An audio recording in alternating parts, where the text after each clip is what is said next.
instrumentals. Go ahead and call them and ask about this. I can keep this going. All right. Whoa, what's up? I don't need no microphone, but I'm gonna use one just so you can hear me. You know what I'm talking about? Because Jesus is calling you. I don't know if you can see, but I'm wearing this jumpsuit. This jumpsuit, it has last night's burritos on it, but other than that, it's a good sweatsuit to jump off this San Angelo gives. So, I'm going to go ahead and grab this microphone. That way, I'm not ending up with no voice again. As you can see, San Angelo Gives is tonight, and if you don't know who I am, my name is Chris Hopper. I am the owner and the founder of the Hopper House. I was going to say San Angelo Gives, but you wouldn't give me in because you know that'd be a straight up line. Anyway, it's been a long journey for us to get where we're at today. And, you know, we're out here jumping this thing off at midnight. It's actually 12:15.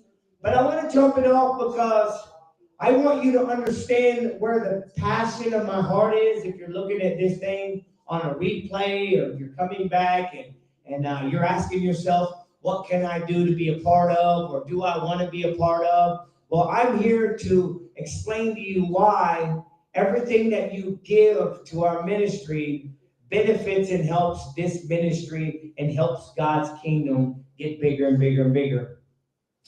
So I'll start out telling you a little bit about myself. I was actually born with 3 fathers. I don't know if you ever know what that means, but that means that I had one that donated me to my mom. Then I had one who ran off on my mom. And then I had one who came in and taught me how to live life. With all 3 of those families, one of my dads, he said that Brian turned the music on. Did you hear it? So I want to tell you that one of my dads told me, he said, man, son, you don't know how lucky you are, or how blessed you are to have 3 fathers. You have 3 people. See, that's before I knew what father and dad meant. I know what dad and father mean today, but I didn't know what dad and father meant back then. And so, yeah, of course I had 3 earthly dads. That's amazing. It is amazing. The problem is that none of them knew how to live life. And I'm going to do everything I can to keep from hollering at you. So I'll tell you that when I was 13, that was my first prison trip. Growing up in a dysfunctional family, it seemed to, go ahead, brother. It seemed to take a toll on me, the relationships my mom and my dad had. And, not a lot of people know my story, so I really want to give it to you. And I want to be sure. I get very animated, but it's 12 at night. And so I'm thinking that I should be at home with my wife in bed. So I'm going to be real relaxed, and I'm going to talk real calm right now, you know what I mean? Like I'm taking a nice melatonin, because you got melatonin in your head. So let's think about it for a minute. Dysfunction of my family. So I think about the dysfunction that many people are raised up in and they grow up in, and I can tell you that I fit in. That's where I fit in. I fit in dysfunction, and I fit into, not knowing right from wrong, or trying to make my best decisions based on the right that I knew, which wasn't right at all. And so at the age of 13, I ran away. And when I ran away, I decided to set the school building on fire. And so at 13, I set Hector Junior High on fire, which was out of Odessa, Texas. And that was my first felony offense at the age of 13. I went to prison for that felony.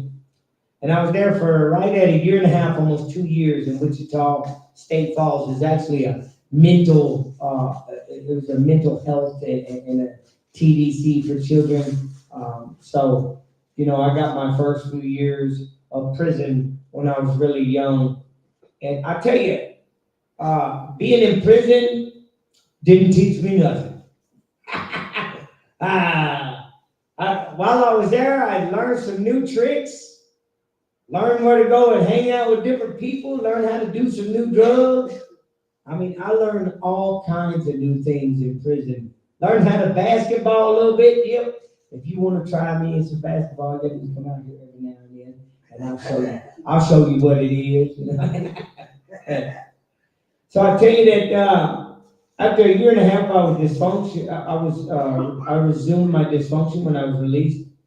My dad and I sold drugs in the same house. I also altered my birth certificate to join the drilling rig at the age of 15, and this just inflamed my use. After countless jail trips for many different reasons at the age of 18, I did my first adult prison sentence. I had met a female that would stick by me through most of this, no kids at this time, and was headed nowhere fast. After release, I kept myself together, got my girlfriend pregnant, picked up a DWI, my third one, violated parole 2 times to the pin. This time I had a child.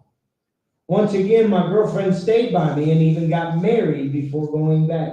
Spent about 16 months this time and was released. I was now 21 and ready to step up and be a man when I got out of prison because at that time I had my daughter. That's actually why I got my DWI, because I had my daughter, and when I had my daughter, I decided to leave the hospital and go celebrate her birth. And of course, I was drinking. So, you know what happened. Got pulled over because I'm not just a calm drunk.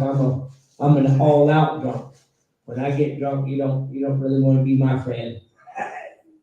And once again, I spent about 16 months in the penitentiary, and after that, for the next 9 years, I built a family. Had 2 kids, land, business. All the problems were still there. Things looked like they were doing great, although the whole time I was smoking and drinking. Countless fights, trips to jail, hospital stays, many felony charges. I didn't do more time because I always had enough money to buy lawyers.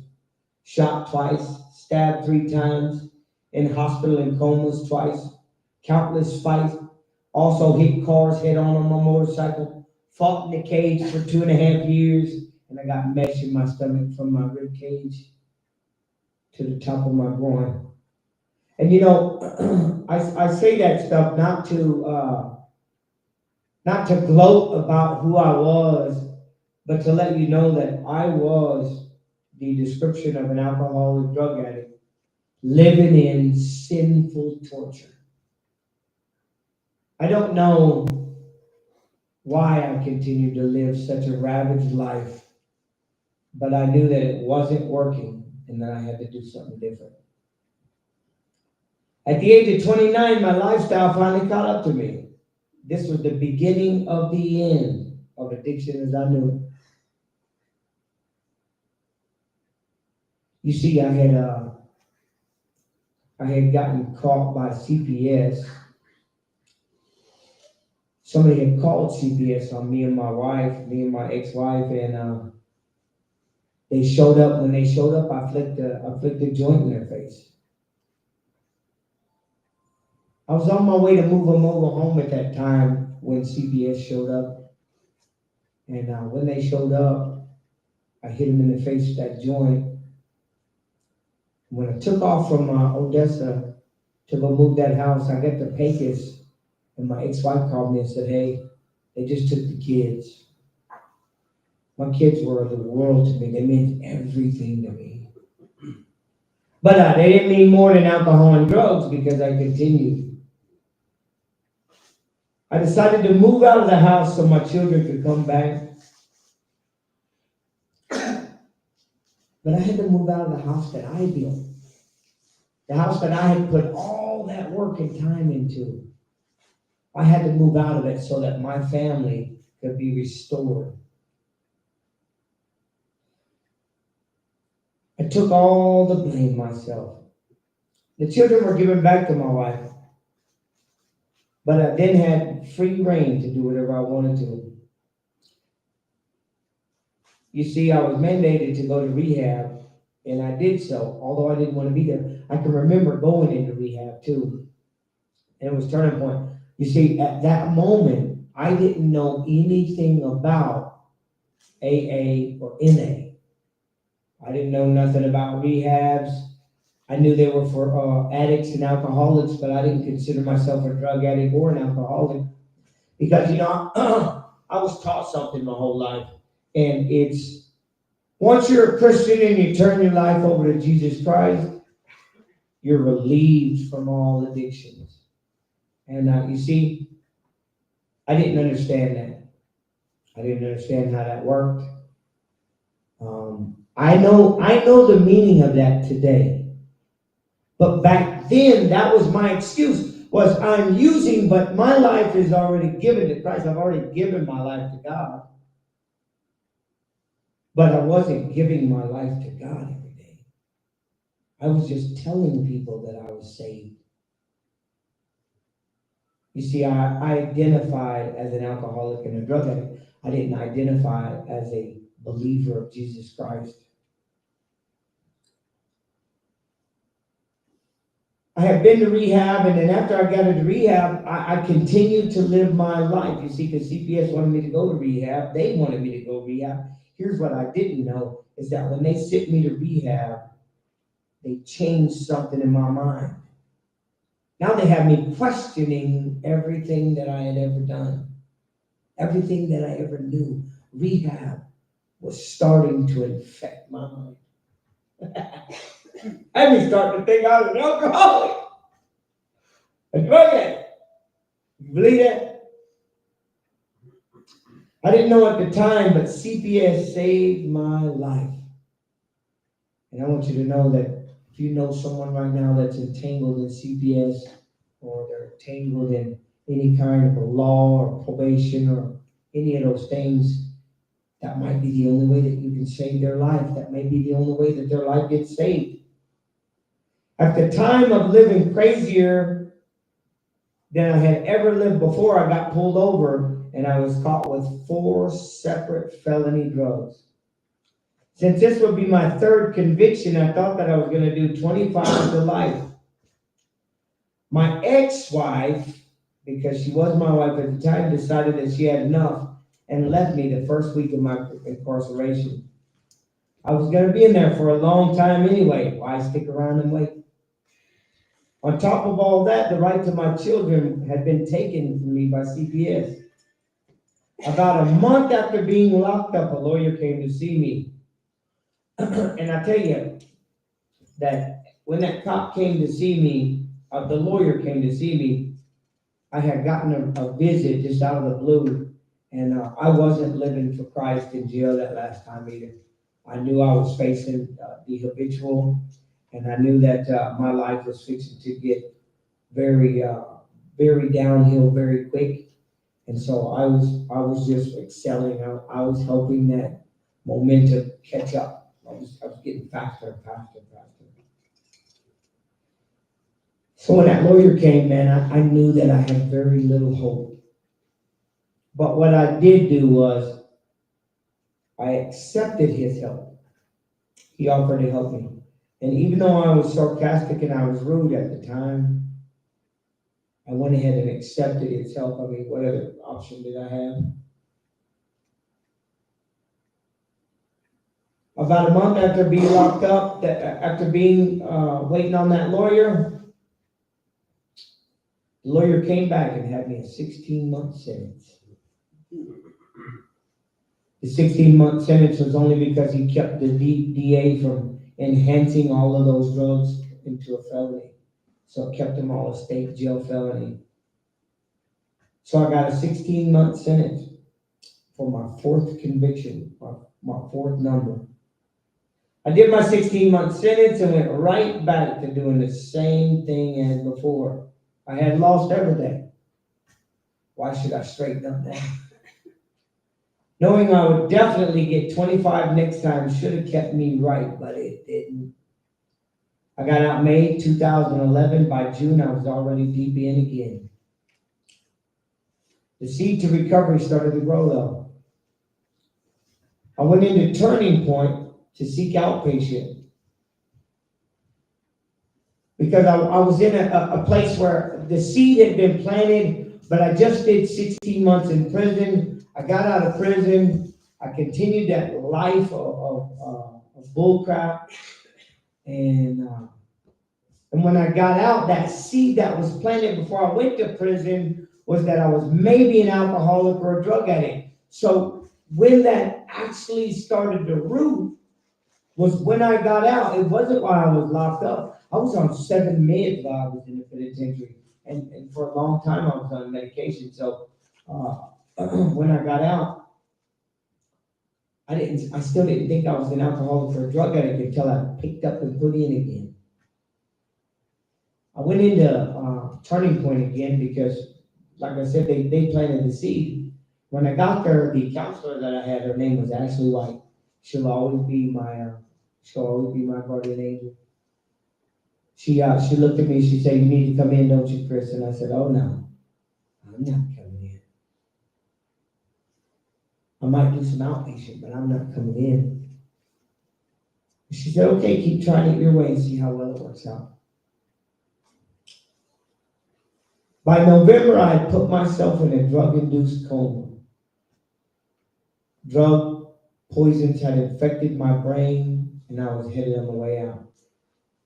What I mean was, the infection was starting to course my brain, and had I been trapped in that RV for one more day, they said I might not have made it out of that coma. I might have stayed in it. So just by the grace of God that I was able to get out of that RV, call my family to come get me, and end up in the hospital. I finally woke up the day after in the hospital. My dad was standing over the top of me. And so I say 3 dads, right? That's what I said in the beginning. The first dad left when he found out that my mom was pregnant. Gone. The second dad was a drug addict, alcoholic, and very mean.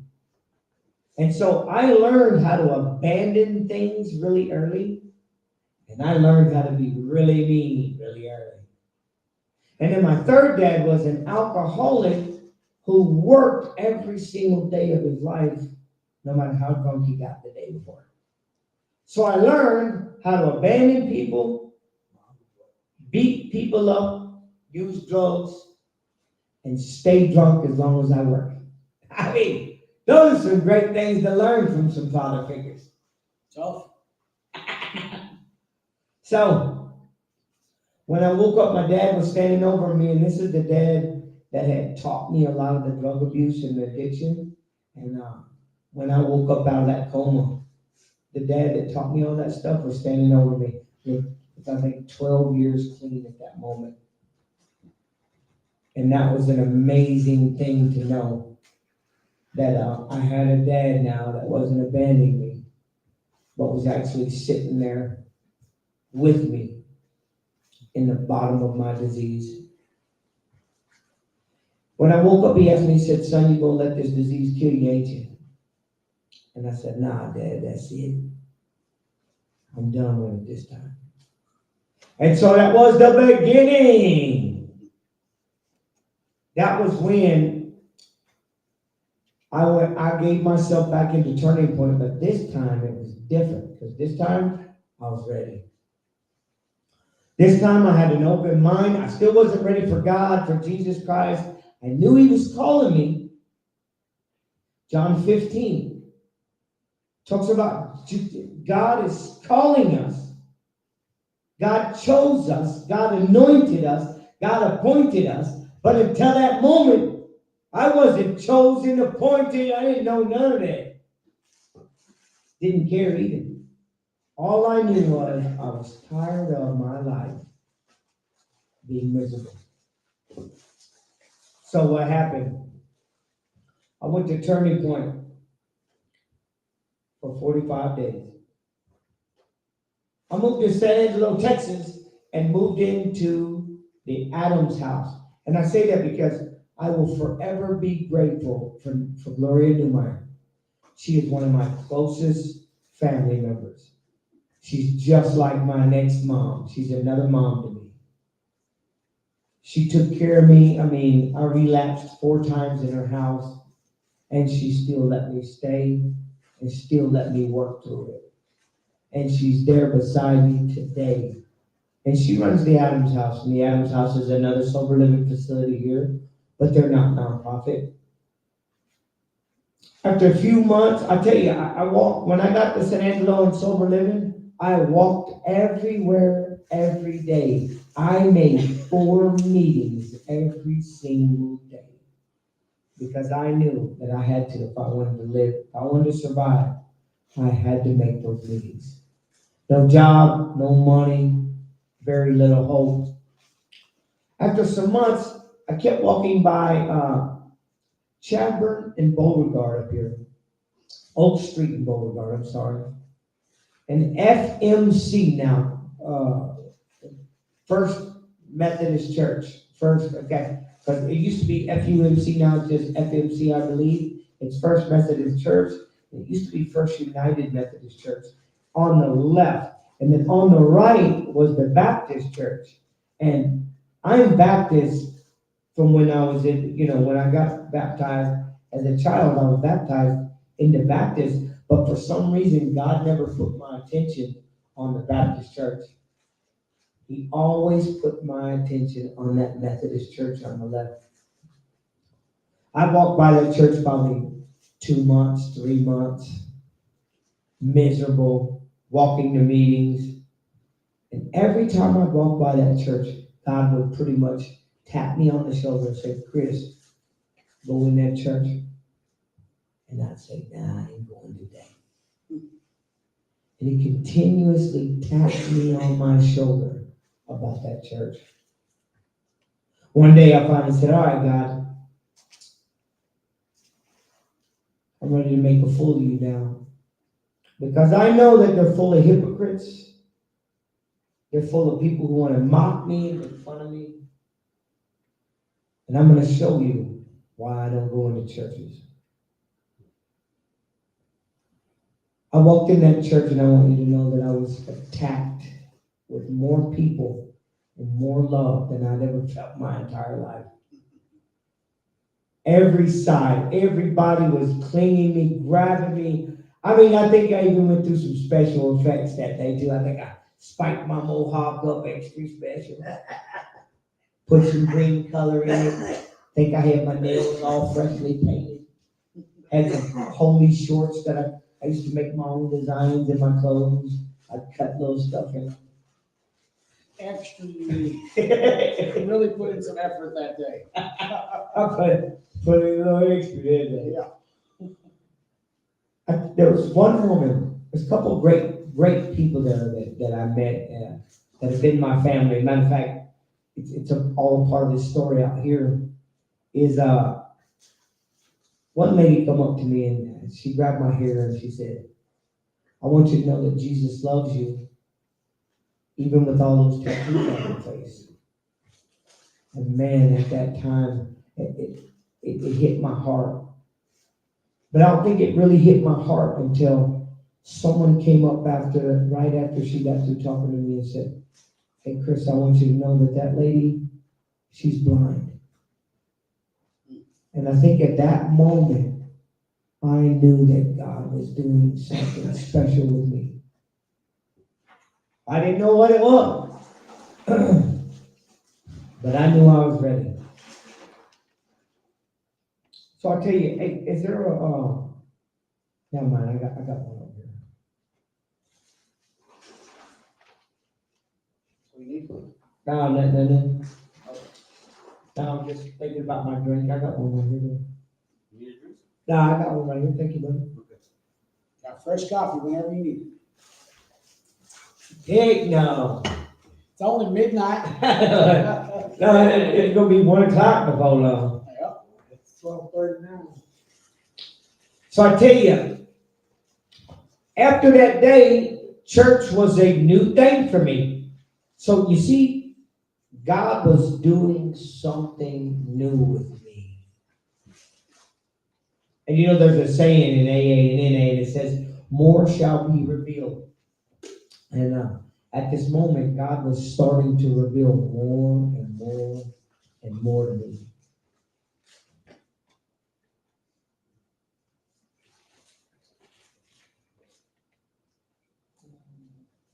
There you go. I love the fact that as life goes on and God shows us more and more and more, and we become more willing to do His work, that blessings just keep pouring on us from every direction. Now, I want to start talking to you about what happened once I started following Jesus that day. When I started following Jesus, I can tell you that I think that my paperwork is getting confusing.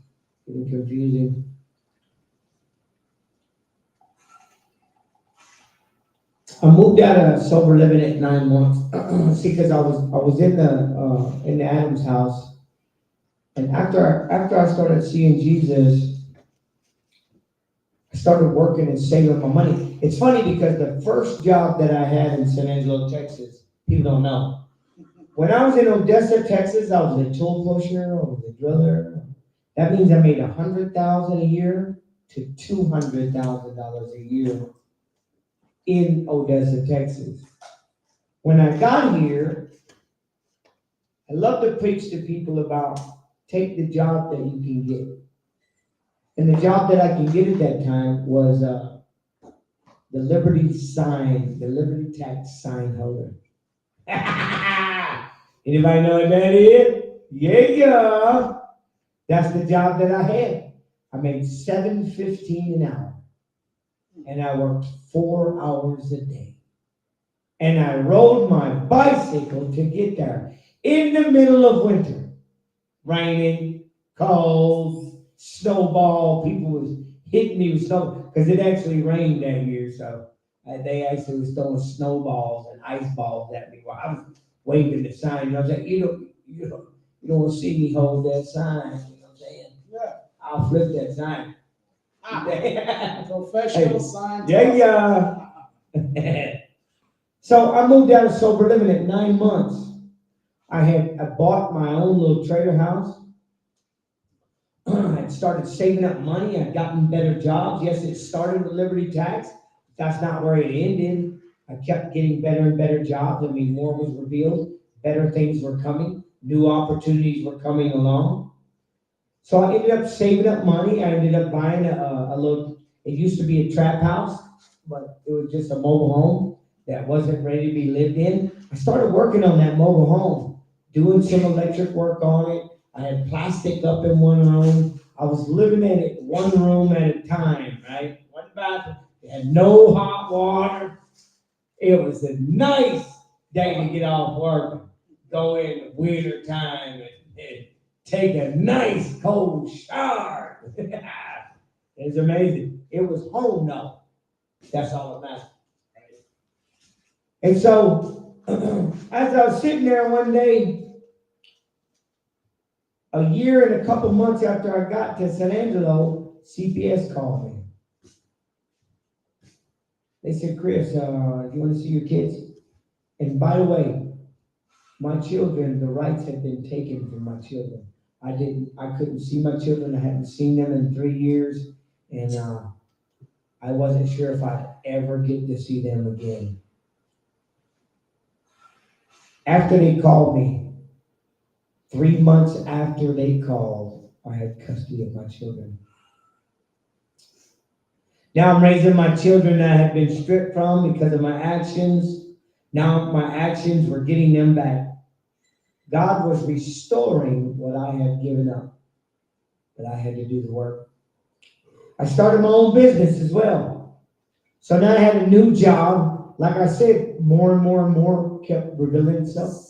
I ended up being a CDL driver for a major company even though I have tattoos on my face and a criminal record. I still ended up with a good job.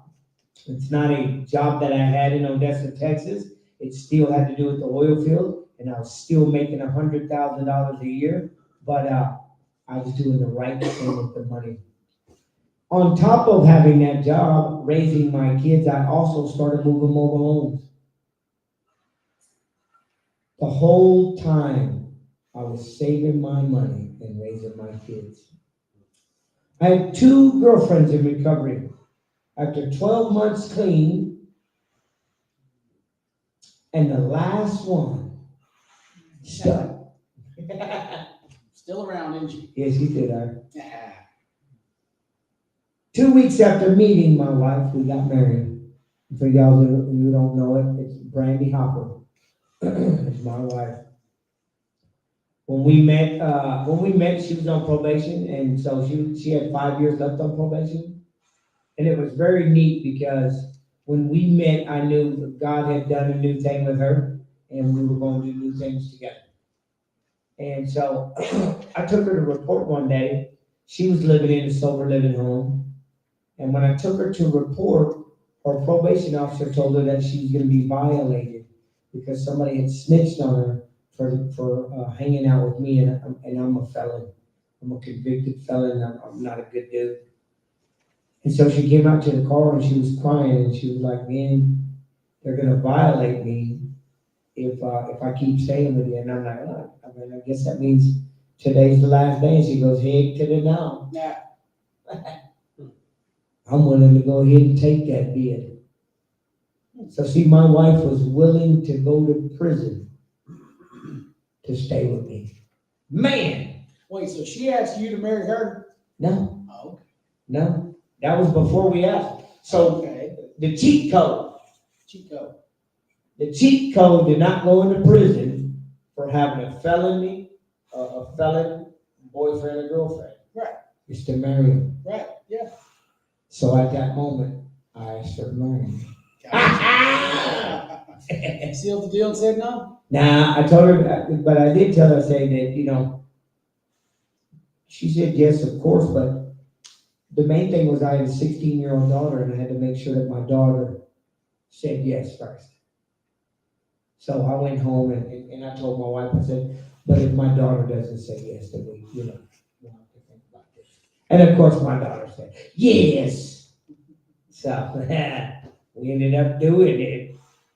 And I tell you, after we got married, less than 1 year later, they sent my wife get off parole, so get off probation early papers. They dismissed her probation early. 2 years, I think. Wow, all for hanging out with a fellow. What's up? Okay, so now we're both clean and we're both celebrating 10 years of marriage in August. And for those of you who don't know it, we got married after 2 weeks of knowing each other. And this year in August, it'll be 10 years, my wife and I are celebrating marriage. Thank you, brother. Woo! We raised our children. Good night, Chris. Good night, brother. I love you, man. We raised our children. We stayed connected to God, and we decided to start sober living, to give back what was given to us. So let me tell you a little bit about how God showed me about sober living. I was walking down the street one day, I can't remember exactly what I was doing, but I was on a mission. I was doing something for somebody, and I was just talking to God. And when I was walking, I seen some abandoned apartments, and at that moment, God put in my head that He wanted me to start sober living. And so what did I do? I went to the city. I went to the city and I tried to buy those apartments. And it worked out. I bought them.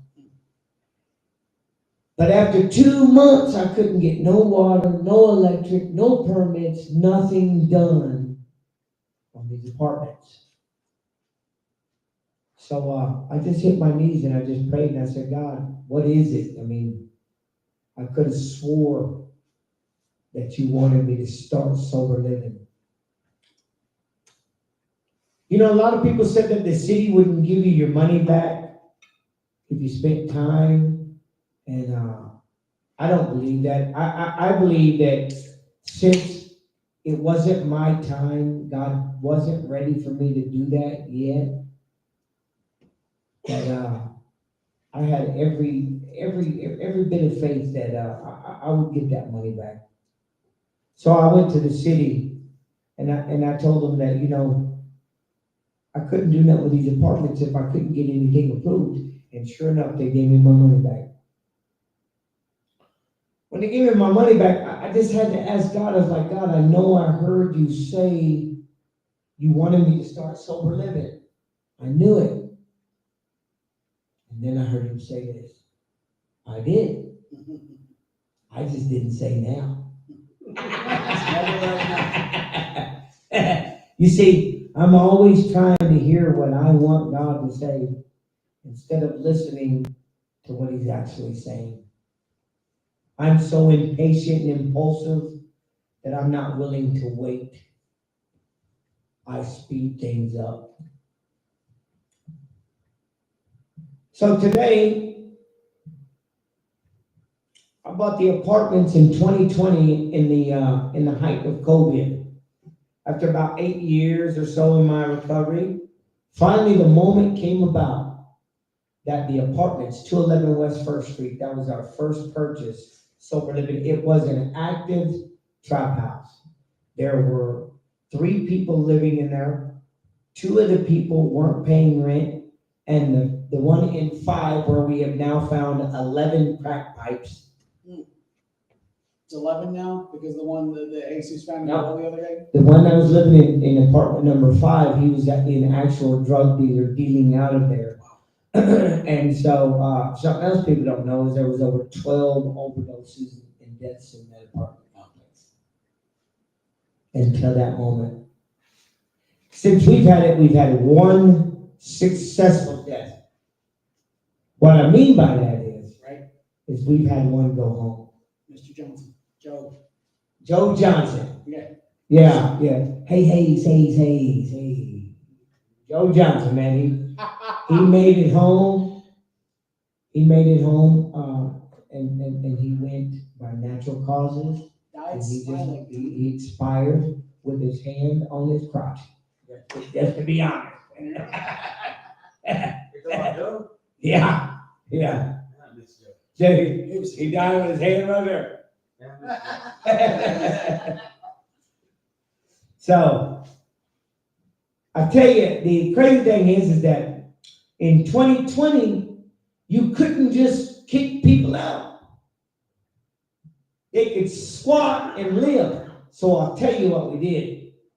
I called my pastor from Celebration Church, Pastor Brandon, and we came over there with a squad of prayer warriors, and we prayed over every door in that apartment, and we blessed that apartment complex. In less than 2 weeks, every one of them people were out. Yes, sir. So, now we got a fresh slate. We only have 1 apartment that's ready to be rented. We took and we bombed, we cleaned, we scrubbed, we leveled. I was overwhelmed with the amount of work we had to do. When we got it done, every time that we got a room ready, God filled that room. Countdown. Yes, For Santana. hasn't called or anything. Right. And so I will tell you that after the apartments kept filling up, we continued to grow more and more and more and more. We are up to 75 beds. I want you to know that we're here to bring awareness to this community and others about the change we're attempting to make. We're trying to get people to open up their eyes to a new way of living. I've got a whole lot of stuff to say, but we've got a whole lot of slots to be filled here too. So I'm going to be patient, loving, and kind, and I'm going to keep continuing to bring you more and more of what the Hopper House is all about. This first half, I just wanted you to learn who I am and where I came from, and what an amazing work God is doing in my heart and through this ministry. Because if you truly believe in what we're doing in this ministry, then we're going to ask you to get behind us at St. Angelo Gives. And if you're watching right now because you have nothing else to do, that you go to stangelo.org right now. StAngeloGives.org. stAngeloGives.org, I'm sorry. And you click search Hopper House, and you'll find us. And smash that donate button. And give what you can. And if you can't afford to give anything, then you pray for this ministry. Pray that we continue to bless and help others as we have been helped. That being said, Mr. Ryan, do you have anything else you want me to talk about before I cut it loose? Let me see if I have any questions that I would like to ask you. Man, you covered a lot of good stuff about your story and where you came from. Yeah. You know, all that you went through. Let me see. Can y'all hear me? Can y'all hear me? There we go. Whoa. Let's see. What did you not cover? I mean, what changed, where it started, what life is like for you now. What happened? Right? What it was like, what happened, and what See, because I'm going to preach, and we'll start talking about some scripture. You know what I mean? Okay, so here's a simple yet complicated question at the same time. And I know how you like complicated stuff. So Yeah. why do you choose to share your story? I'll tell you, when you realize that you're a lowlife, reject, deject, dysfunctional person with anger, depression, anxiety, and you have no hope because you're unemployed, got nowhere to go, you're an addict on the streets, your family left you, you've got nothing left, you're looking at someone who overcame it. And so since I overcame it, you can overcome it too. The Hopper House is built around overcoming being a nobody. Feeling like a nobody. We all know that not one person in this world is a nobody, but for some reason, we believe we're nobodies. Our self-respect, our morals, our values are all deteriorated. We've got nothing left. Our hope is gone. I'm here to bring you hope. True.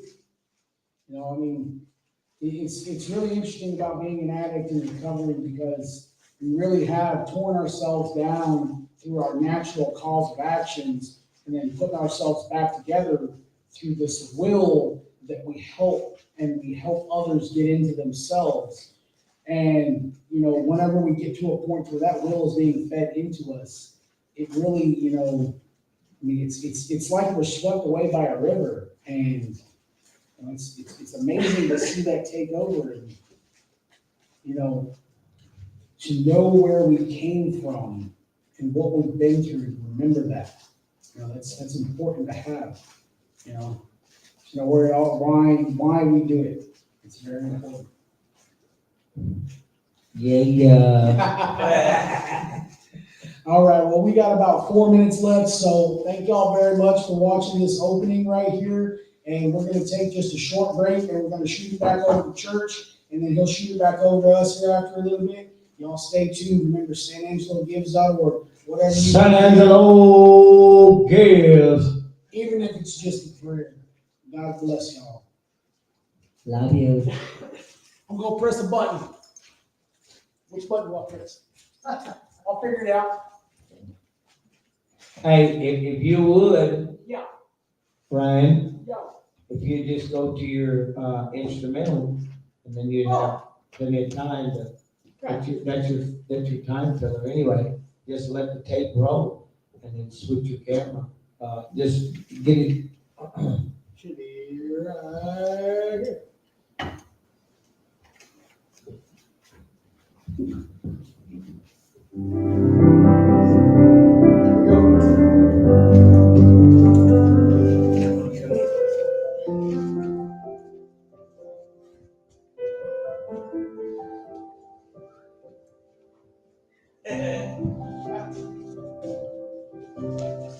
Do we have a card or anything? Yeah.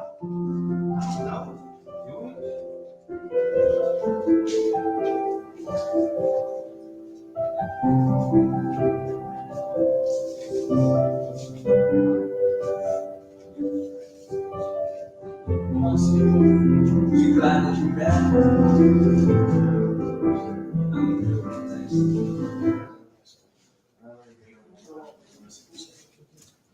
What's that?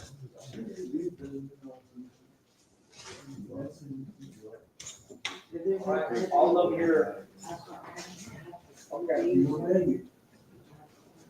So you've got 7 people watching. Cool. No, you do that. If you have somebody, look, maybe you do this. Stop it. Yeah, 2 times. Yeah. So we're gonna cafe. So we're gonna take this cafe and not let it go to the way. Sure, sir.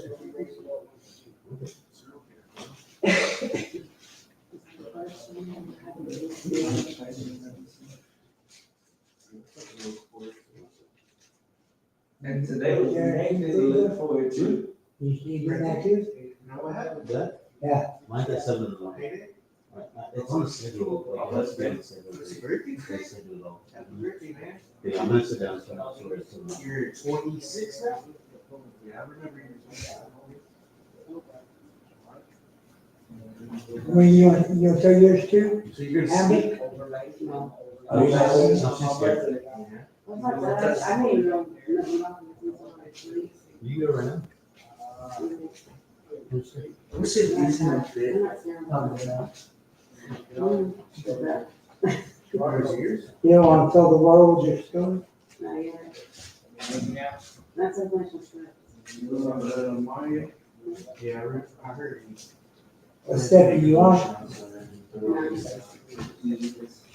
That's it. That's it. I knew they would. Amber's good. She can do it. She needs more time. Can I have these? You wanna I don't know where go? those came from. They were Mario's. Yes, you can have. Okay. Mr. Howard, how are you, man? Don't judge, Joe. I had to go to that first. I have a second. Like, I have a second. Yeah, well, I get up at 4:30 in the morning, to take people to work. This is.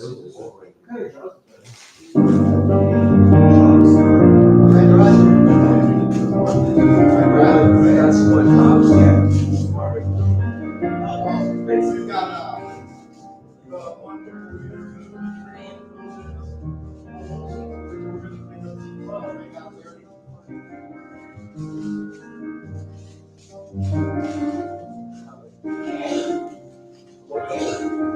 That's everything. This is what kind of fight you do. That's fine. Went straight to what got Franklin's got off that 10.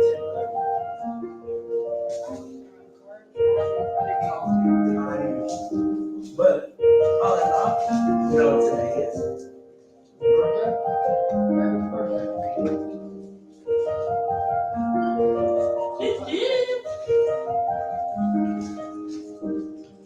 I felt like being stylish. I mean, that's definitely birthday wear. Me? Ryan, Yes, sir. remember your live still. Yes, sir. Got 5 people. Okay. Do you have anything else?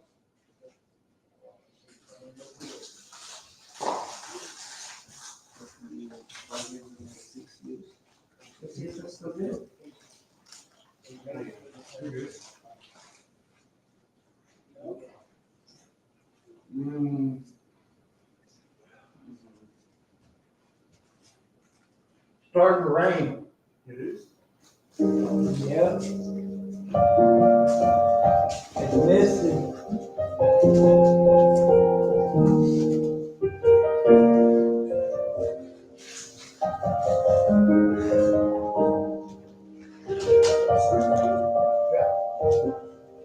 And I didn't know it, but my motor actually got a button where they'll flash or they'll stay on. I get make flash so that it flashes opposite each other now.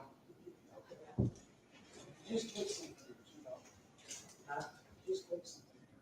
It's got nothing to do with it, everything to do with it. It's like this.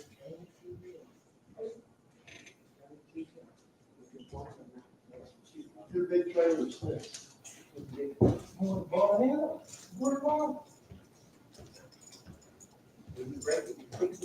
Well, that's the way it always been in my house. Yeah. You want the receipt, you can write it off on your taxes. It was $37, shit, might as well. That's gas money for the van. It was a hot price. Let's turn it over here. I will.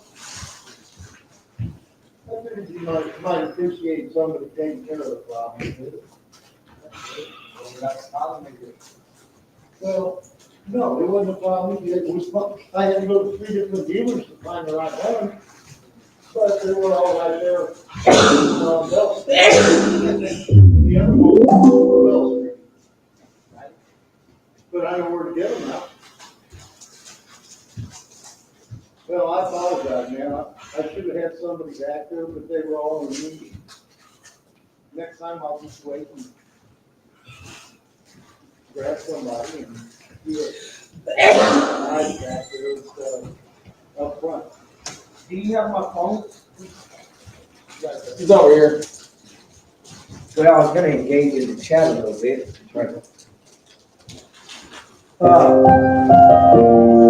that the instrument? That was my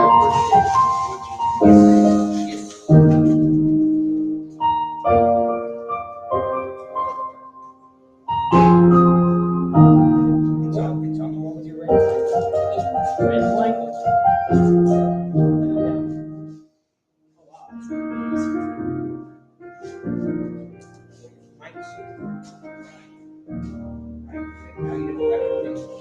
Hello, everybody. 1:15. We'll be going live with our next one. So, I know you hear me. Y'all be prepared. Because you know what time it is. It's time to pull out your pocketbook. Or just pray for us. Have you heard that song yet? Pray for me. Pray for us.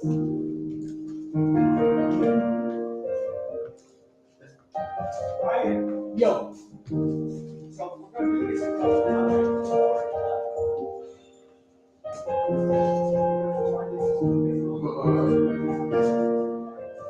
I think he thinks he's rocky. His road.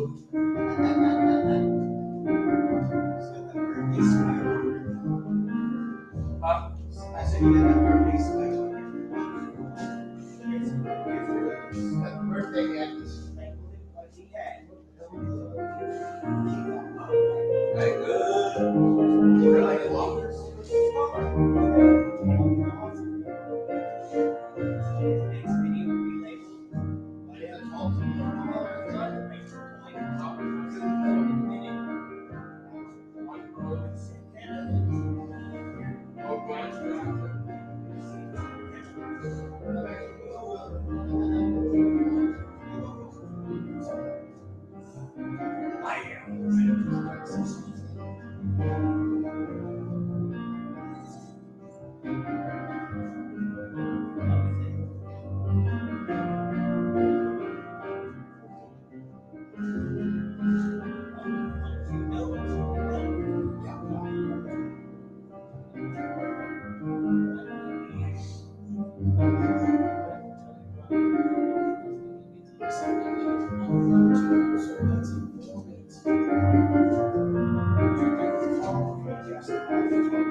Turn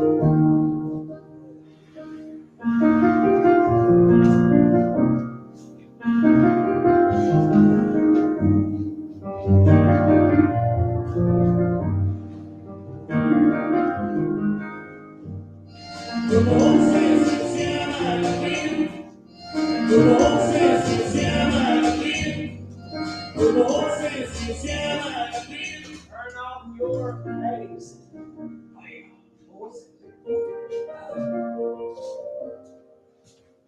It's on your phone, Colin. Oh. Yeah. Yep, it just showed on your, it just went on your, it went live on here. Turn the Bluetooth on. All right.